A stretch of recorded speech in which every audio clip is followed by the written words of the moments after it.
Bem-vindo, pessoal, a mais um vídeo e hoje o assunto é sério porque foi divulgado há já alguns dias uma nova vulnerabilidade no MikroTik em relação ao IPv6. A princípio, se você tem um MikroTik com IPv6 ativado e ele pode ser acessado remotamente, é possível realizar um ataque nesse MikroTik em que esse MikroTik vai simplesmente reiniciar, tá? Ou esse MikroTik pode ser simplesmente, se esse MikroTik estiver só no meio do caminho desse ataque, ele também vai ser afetado.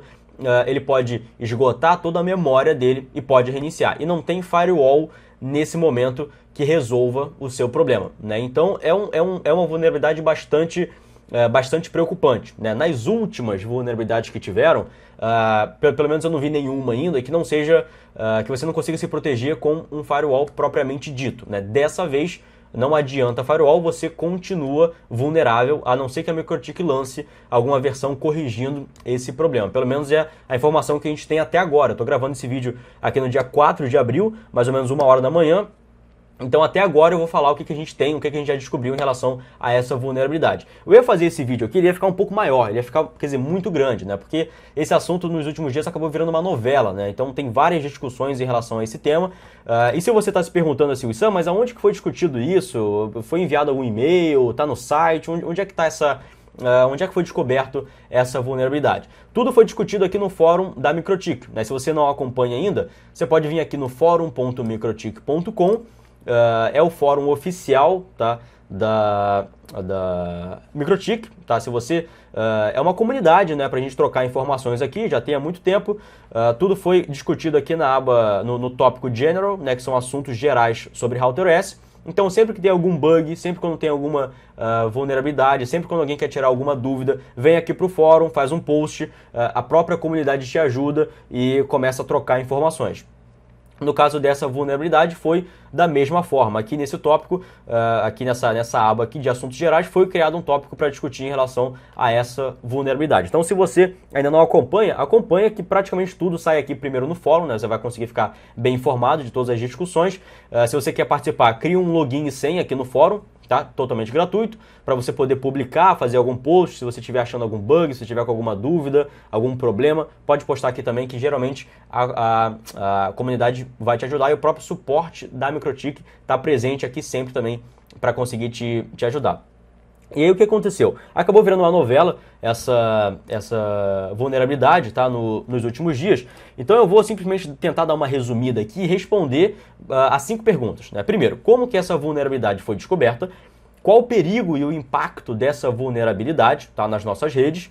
O que a MikroTik entendeu sobre essa vulnerabilidade? Como que a MikroTik está corrigindo esse problema? E qual a maneira que a gente pode se proteger contra essa vulnerabilidade? Então vamos primeiro o seguinte: como que essa vulnerabilidade foi descoberta? Foi agora? Faz muito tempo? É o seguinte, aqui no fórum, e eu vou deixar todos esses links aqui que eu acabei entrando para poder me informar melhor, vou deixar todos na descrição aqui do YouTube. Então, se você quiser ter uma noção melhor de tudo, você pode vir aqui na descrição, abrir tudo e checar exatamente. Sempre tem várias informações interessantes aqui em relação à descoberta dessa vulnerabilidade e o posicionamento da MikroTik em relação a isso. Mas a princípio, aqui, nesse tópico especificamente, no dia 20 de setembro de 2017, esse usuário, que é o Masnu, né, que é o Marek, né, lá do Reino Unido, lá de Manchester, na Inglaterra, ele fez um post, fez o tópico, né, com o nome de escaneamento remoto na rede IPv6 dele. E o que estava acontecendo, que é o que ele relatou aqui mais à frente também, é que uma universidade estava escaneando a rede IPv6 dele. E esse escaneamento no roteador dele estava causando um problema aqui de IPv6 Neighbor Cache Exhaustion. E aí estava conseguindo exaurir o cache de vizinhança do IPv6. Né? E os sintomas era que ele não estava conseguindo, estava tendo inalcançabilidade com o próprio roteador dele. Né? A tabela de... esse aqui é o Neighbor Discovery, né? O protocolo de descoberta de vizinhança, que é o ND do IPv6, simplesmente enchia tanto que ele não conseguia mais entrar nenhum dispositivo no seu MikroTik via IPv6. Ele não respondia mais para nenhum. E aí a solução que ele teve para esse ataque especificamente, né, foi criar um firewall bloqueando o IP dessa universidade, né? E aí não ia conseguir mais realizar esse tipo de scan, né? Que acabou sendo um ataque, porque acabou prejudicando a rede dele. E aí, nesse tópico aqui, foi discutido sobre esse problema, e aí foi descoberto outros problemas também, né? Se vocês verem o fórum aqui, eu ia falar post por post aqui, alguns mais importantes e tudo mais, só que ia ficar muito grande, mas vocês podem checar tudo, principalmente aqui, o post desse usuário IdleMind, né, que ele executou um ataque aqui numa RB, numa Hex, e a RB rebutou, né, a RB reiniciou, né, e esse usuário falou assim, cara, não sei se eu começar a rir ou a chorar, mas eu efetuei um ataque simples nessa RB e ela reiniciou. Eu fiz o mesmo ataque num Cisco 1841 e nada aconteceu. Ou seja, tem algum problema na MikroTik que ela é vulnerável a esse tipo de ataque, né? A RB simplesmente reinicia e isso é muito prejudicial. E aí eles foram trocando mais informações. O próprio Marek, ele já fez um ticket, né, no próprio suporte da MikroTik para isso, explicando essa situação. Então no dia 8 de abril ele já emitiu um ticket, foi lá via e-mail com a própria MikroTik, né, fez um ticket, olha, tá acontecendo isso, vocês podem resolver, tudo mais, é uma vulnerabilidade. Aí passando mais para frente eles só se comunicam mais e eles acabam vendo que o problema aparentemente é pior do que parece, né? E ele continua abrindo, ele até abre mais ticket aqui em relação a um outro problema também que ele achou, que esse ataque não necessariamente precisa ser direto nesse roteador. O ataque pode ser num roteador lá atrás ou numa rede lá atrás. Se esse roteador simplesmente transitar, né, estiver encaminhando um pacote específico, esse roteador pode perder toda a sua memória e aí ele vai acabar reiniciando. Então, esse usuário mandou isso para o próprio suporte da MikroTik. E ficou esperando, né? Isso foi no dia 8 de abril, ele mandou mais ticket. Eu sei que aqui no fórum, no dia 29 de junho, ele fala, pessoal, ainda estou esperando alguma resposta da MikroTik e ainda nada, né? Eles não resolveram. O que aconteceu? A MikroTik tratou isso como se fosse um bug, né? E não uma vulnerabilidade séria, né? E tratando como um bug, acredito eu que isso lá dentro da MikroTik tenha se perdido ou tenha dado uma importância menor. E aí, isso aí foi um problema muito grande, mas a princípio ela foi descoberta nesse tópico aqui por esses usuários, por esse pessoal que estava aqui dentro. Tá? Eu vou deixar esse link aqui também na descrição para vocês poderem checar mais. E aí, qual é o real perigo e o impacto dessa vulnerabilidade? O próprio usuário, tá, o Masnu, que é o Marek, ele fez um vídeo no YouTube explicando mostrando esse ataque sendo efetuado, tá? Esse vídeo no YouTube, ele coloca a versão 6.45 Beta 22, que foi uma versão que a MikroTik lançou em tese para resolver esse erro, só que aqui ele mostra um MikroTik, uma CHR, com 183 MB de memória livre. Ele vai efetuar o ataque, claro, ele não vai mostrar como que ele faz o ataque aqui nesse vídeo, porque seria antiético, né, porque todo mundo ia saber como faz o ataque e aí ia virar, né, uma zorra total, mas aí ele vai efetuar o ataque aqui, ele bota para mostrar os recursos a cada de 1 em 1 segundo, e aqui de 183 MB de memória livre, ele vai começar a baixar, então 170, 140, 115, 90, vamos lá, 68, 58, 40, e aí chegando em 40, o MikroTik reinicia. Então, em poucos segundos, ele consegue simplesmente derrubar essa CHR. Tá? E não tem firewall que resolva isso. Tá? Não tem, a princípio, nada que consiga resolver isso. Ele simplesmente executou esse ataque. E aqui é um caso de OOM, que é Out of Memory, ou Memory Leak, que é um vazamento de memória. O que acontece? Por algum problema direto aqui no código da MikroTik, ou do kernel aqui dentro, né? Foi alocado memória para fazer algum processo e depois que esse processo finalizou, essa memória não voltou a ser uma memória livre de novo. Isso acontece, tem vários casos de memory leak, inclusive de vazamento de memória, inclusive em outras vulnerabilidades antigas. Né? Acaba acontecendo de você alocar memória para fazer alguma coisa e depois que essa coisa acaba, essa memória fica ali perdida. Você não volta essa memória para ser reusada. Imagina que você está mexendo aí no seu Windows, você abre 20 abas do Google Chrome, que consome muita memória, e aí você fecha todas as abas, só que aquela locação de memória que o seu Windows deixou para abrir aquelas abas não volta como memória livre, fica preso ali. E aí o seu Windows vai ficar lento e em algum momento vai acabar a memória, vai ter uma tela azul, por exemplo, e aí o Windows vai reiniciar. É a mesma coisa que acontece com a RB. Ela perde memória, o que não deveria acontecer, né? É um erro aqui. Ele vai perdendo memória até o momento que ele não consegue mais fazer nem as ações mais básicas, acaba reiniciando o próprio microtik. Isso questão de 5, 6 segundos. Então o impacto aqui é real, né? O impacto aqui é, se você tem um microtik com IPv6 rodando, já esse usuário conseguiria derrubar o seu microtik. E não precisa nem estar atacando o seu microtik. Pode estar atacando algum microtik lá atrás, algum cliente seu, alguma coisa lá na frente, que se o seu microtik simplesmente estiver encaminhando esse tráfego, a memória dele vai se esgotar e ele vai reiniciar. Então isso aqui é um problema gigantesco. Se vocês forem ter uma ideia, a última vulnerabilidade maior, né, aquela do inbox, eu comentei aqui no canal também, no Brasil, mais de 200 mil roteadores foram afetados. Mais de 200 mil. Isso é gigantesco. Tá? E foi uma vulnerabilidade relativamente branda, porque a única coisa que fez foi botar aquela mineração de Bitcoin. Essa aqui pode ser uma vulnerabilidade muito mais prejudicial, né? Porque simplesmente as pessoas vão saber como que se realiza esse ataque. Aqui ele não mostrou ainda, mas as pessoas vão aprender como que se faz esse ataque e vão poder atacar qualquer um, né? E aqui no Brasil, se você está rodando IPv6, claro, a quantidade é menor, mas se você estiver rodando, você acaba sendo um alvo muito fácil, porque simplesmente não tem como se proteger contra isso. E aí o que a MikroTik entendeu sobre essa vulnerabilidade e como que ela está corrigindo esse problema? Como eu disse, a princípio ela tratou isso como se fosse um bug, ela não tratou como se fosse uma vulnerabilidade. Então, em outros tópicos aqui do fórum, eu vi também esse próprio usuário Marek se expressando, tá, em outros dias, em outros horários, falando: olha, MikroTik, preste atenção naquele ticket que eu mandei, que é um negócio sério em relação à segurança, tarará, tarará. Pelo jeito, isso lá se perdeu dentro da MikroTik, mas não foi dado a importância necessária. E aí um outro usuário aqui do fórum fez o seguinte post, tá?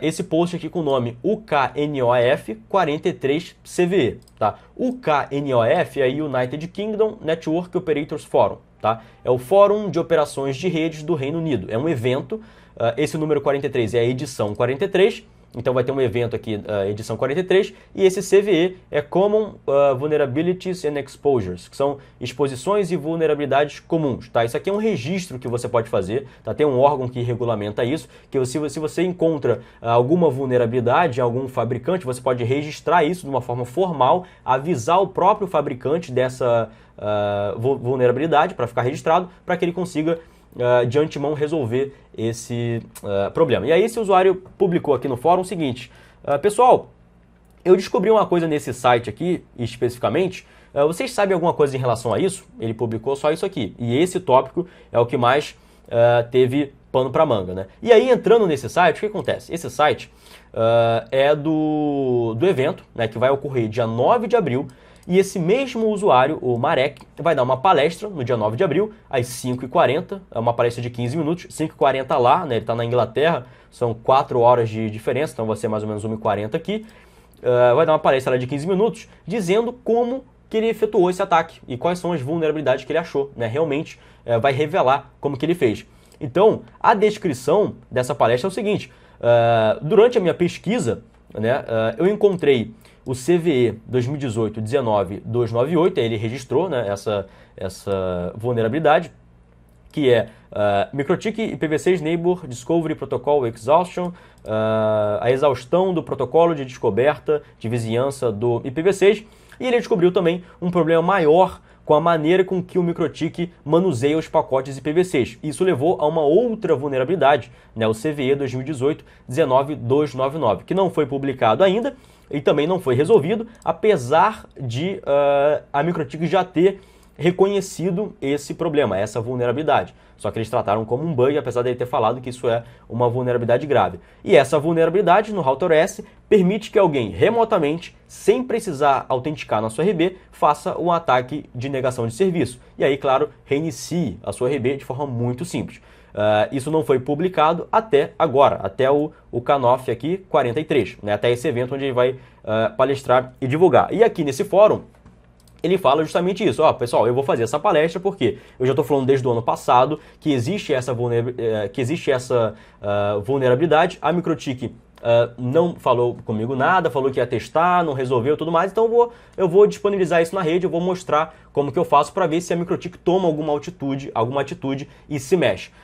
Nesse fórum, nesse tópico aqui, a própria MikroTik não estava muito ciente do que estava acontecendo, porque provavelmente isso se perdeu lá dentro e eles já nem lembravam mais desse negócio, mas depois disso aqui, né, isso aqui foi dia 27 de março de 2019, depois disso aqui, criou um burburinho muito grande, e aí a MikroTik começou a tentar corrigir isso aí, né? E com Firewall, isso aí não é corrigível, então eles têm que lançar uma nova versão. E aí eles tentaram lançar uma versão que foi a 6.45, aqui eu estou no site oficial de download de versões, foi a versão 6.45 beta 23 e 22, tá? 22 e 23. A gente vê aqui pelo changelog que na versão 6.45, a beta 22, eles tentaram corrigir os dois problemas, tá? O de IPv6 Neighbor Table, né, a tabela lá de vizinhança, o processamento de uma tabela grande aí de vizinhança do IPv6 e o encaminhamento de pacote IPv6. E aí, por isso, o próprio Marek fez o vídeo, né, dizendo que o seguinte, olha, a vulnerabilidade do Neighbor, ok, foi corrigida. Agora, a questão do ataque especificamente ainda não foi corrigido na versão 6.45 beta 22. Ainda é possível realizar esse ataque. Realmente ele mostrou aqui que ainda era possível. E durante esse tempo ele se comunicou com a própria MikroTik, enviou ticket, enviou como que ele fez o ataque, enviou tudinho para eles saberem como é que funciona, tá? E aí a própria MikroTik lançou uma outra versão, a 6.45 beta 23, que aí sim no dia 1º de abril aqui de 2019. A princípio eles ajustaram o cache de roteamento do IPv6, o tamanho máximo dele baseado no tamanho máximo da memória RAM. Ou seja, se você esgotar aqui a tabela de rotas do IPv6, ele não pega toda a memória RAM, ele fica limitado. E aí o próprio Marek no Twitter dele falou o seguinte, pessoal, parece que essa versão 6.45 beta 23 realmente corrigiu esse registro aqui de vulnerabilidade, né, o 2018-19-299, limitando a tabela de roteamentos do IPv6 em mais ou menos 15% da memória RAM. Então, mais ou menos 120 mil rotas com 1 GB de memória, mais ou menos 240 mil rotas com 2 GB de memória. E aí, sim, depois de um tempo ele começa a descartar, né? Depois lá no kernel 3.x, e a princípio eles falaram também que isso é um problema do kernel. Então, para eles mexerem no kernel é uma coisa mais complicada para eles, né? Deve ser um código enorme e eles querem mudar o kernel, porque eles estão sentados em cima de um kernel antigo, eles querem mudar o kernel, que é a base, né, o sistema base em Linux, eles querem mudar isso na versão 7, só que isso demanda, isso demora muito para ser feito. Então, para eles mexerem nisso agora, só para corrigir, é muito complicado. Então eles acabaram dando aqui um jeitinho, né, ou sei lá, tipo uma certa gambiarra. O ataque ainda é possível ser feito, mas pelo menos se você fizer o ataque, ele chega num teto e não consome toda a sua memória RAM que faz o seu MikroTik reiniciar. Então, de certa forma, eles resolveram esse problema e aparentemente está tudo ok. Porém, né, como que eu vou me proteger contra essa vulnerabilidade? Eu estou fazendo esse vídeo, né, lembrando, aqui é dia 4 de abril, mais ou menos 1h da manhã. Né, esse vídeo vai ser publicado, acho que pelas 7, 8 horas da manhã, do dia 4 de abril. Até agora, a MikroTik só lançou a versão beta. Né, e a versão beta não deve ser colocada em produção. Né, por quê? Porque é uma versão de testes, é uma versão que inclui bugs, né? É uma versão que é para a gente realmente testar e ver o que está acontecendo. Essas mudanças foram na beta 22 e beta 23. Antes disso teve a beta 21, 20, 19, 18, que fizeram várias mudanças que com certeza introduziram vários bugs, porque isso aqui é simplesmente de teste. Então, essa versão, se você tem uma rede e está preocupado com isso, e agora, como é que eu vou me proteger? Eu boto essa versão? Eu acredito que ainda não. Né? Dia 9 de abril, o rapaz ele vai palestrar e a princípio ele vai divulgar como que ele fez esse ataque. Então, até dia 9 de abril, a Microtik ainda pode se posicionar, que foi o que ela está fazendo aqui rapidamente, lançando essa versão e resolvendo todo esse problema. Até dia 9, eles devem lançar essa mesma correção que ficou na versão beta, aqui na versão stable, aqui na categoria stable e na categoria long term. Né? Assim que eles lançarem, acredito eu que isso vai ser antes do dia 9, né? Aí sim vocês vão precisar atualizar a RB de vocês, né, se vocês estão rodando IPv6 para vocês ficarem protegidos. Não coloque a versão beta, porque a versão beta não é uma versão confiável. Né? Acredito que até dia 9 a Microtik vai lançar ou na stable ou na long term, né? Ou nos dois aqui, como ela costuma fazer. A long term é uma versão mais estável do que a própria stable que está aqui. Tá? Então, se tiver essa long term, vai com essa. Se você estiver vendo esse vídeo e checar e já tiver aqui 6.4314 ou 6.44.2, por exemplo, provavelmente já foi atualizado. Mas essa é uma mensagem importante, tá? Você tem que se preparar de qualquer forma para você atualizar a sua rede. Então, se você tem aí um Microtik 10, 20, 30, 50, 100, já começa a se preparar, porque a informação que a gente tem até agora é que esse ataque vai ser divulgado dia 9, e aí a gente não sabe o que pode acontecer. Teve muita gente que já estava desabilitando IPv6 na rede, porque isso ocorreu aqui, né? Essa informação foi dia 27 de março. No dia 27 mesmo já tinha gente que estava desabilitando e não estava usando mais. Foi uma medida um pouco desesperada, não era tão necessário assim. O próprio usuário Marek, ele falou que ele teve que correr e ainda mais fazer a palestra, porque algumas semanas ele já viu alguma movimentação em relação a ataques similares. Então, dizendo ele que ele viu que ao redor dele estava ocorrendo ataques desse nível, então ele quis pressionar ainda mais, ou seja, até por causa desse fórum aqui, eles estavam discutindo isso aqui, outras pessoas, né, nesse fórum aqui, nesse tópico, outras pessoas também estavam ligadas sobre essa vulnerabilidade. Então, não só ele. Então, por isso, estava rolando essa pressão, teve gente que já desativou o IPv6, mas a minha orientação é que espera até sair a versão stable ou a categoria, uma versão na categoria stable ou na categoria long term. Assim que sair, você atualiza. Assim que sair, eu vou avisar no meu Instagram também. Né? Se não sair, eu vou avisar também, olha pessoal, não saiu, a gente vai ter que botar a versão de beta ou desabilitar na nossa rede o IPv6, porque não tem como ficar suscetível a essa vulnerabilidade depois que ele divulgar como que isso é feito. Né? Então, se você não me segue no Instagram, segue lá, eu vou deixar aqui também, @WissãoKevin, me segue lá, que ela é mais dinâmica, eu consigo falar um pouco mais rápido com vocês. Mas aí qualquer coisa eu tento atualizar aqui também no YouTube, Facebook, tá, o mais rápido possível. Bem, a princípio é isso, esse vídeo já ficou até maior do que deveria ficar, mas se preparem para atualizar o seu Microtik. Essa informação que a gente tem até agora. A atualização vai ser necessária. Então já começa a fazer aí, a avisar para os seus clientes que vai ter uma manutenção preventiva, sei lá, das 3 às 4 da manhã, que aí sim você vai ter tempo e vai ter alertado os seus clientes que você vai precisar fazer essa atualização em massa. Então, pessoal, é isso. A informação era muito importante de hoje, o vídeo ficou um pouco grande, mas é importante que vocês entendam tudinho ao redor desse assunto. E é isso, assim que eu tiver mais informações eu vou falar lá no Instagram ou eu venho aqui e faço um vídeo novo também para vocês. E muito obrigado, valeu!